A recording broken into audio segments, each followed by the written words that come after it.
Good morning class.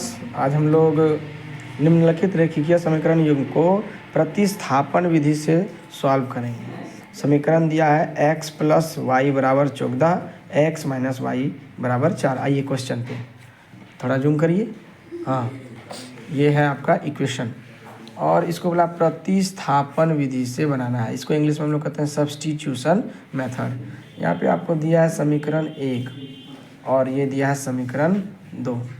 इसमें हम लोग क्या करते हैं, समीकरण 1 से समीकरण 2 का मान निकालते हैं। समीकरण 1 क्या लिखेंगे बोले, समीकरण 1 से इंग्लिश में लिखेंगे फ्रॉम इक्वेशन 1।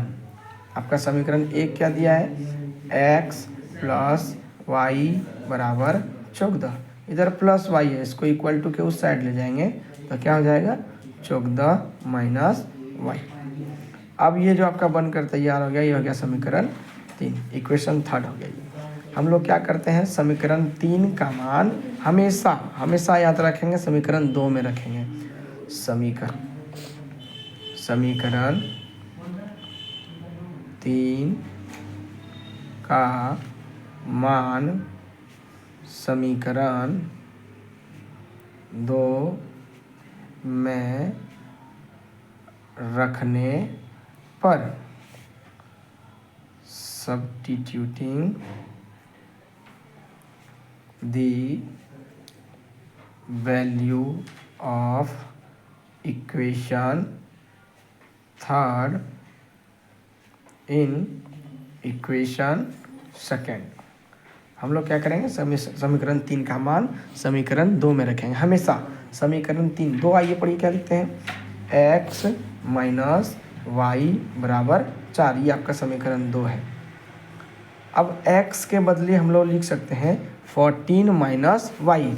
यहाँ पे लिखते हैं 14 माइनस वाई और यहाँ पर पहले से क्या दिया हुआ है, माइनस वाई बराबर 4। चलिए इसको अच्छे से लिखते हैं, 14 माइनस वाई बराबर 4। यहाँ 2 ठो माइनस वाई है, 2 को और माइनस वाई को हम मिला देंगे तो हो जाएगा 2y बराबर 4। 14 इधर प्लस में, इसको उठाकर हम उस इक्वल टू के उस साइड ले जाएंगे तो आपका माइनस में चला जाएगा। 4 minus 14, 2 minus 2y equal to 4 में 14 घटेगा तो आपका बचेगा माइनस 10। उसका 2 गुना में उधर जाएगा भागा में, माइनस 10 बटा माइनस 2। ये माइनस और ये माइनस कट गया, 2 से 10 कट गया, कितने बार में, 5 बार में। y का मान आ गया आपका 5। अब y का मान हम लोग किसी भी समीकरण में रख सकते हैं। y का मान किसी भी, आसानी बनाने के लिए समीकरण 3 में हम लोग रख देते हैं। y का मान समीकरण 3 में रखने पर substituting the value of y in equation 3। Equation 3 आपका क्या दिया है, यहाँ से चलिए x बराबर 14 माइनस वाई, यहाँ लिखते हैं x बराबर 14 माइनस वाई। x बराबर, अभी हम लोगों ने y का मान निकाला है, कितना निकाला है, 5। अब आप 14 में 5 घटाते हैं तो कितना बचेगा, 9 बचेगा।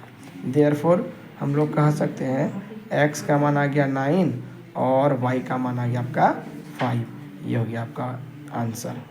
इसी को हम लोग कहते हैं प्रतिस्थापन विधि और इंग्लिश में कहेंगे सब्स्टिट्यूटिंग मेथड।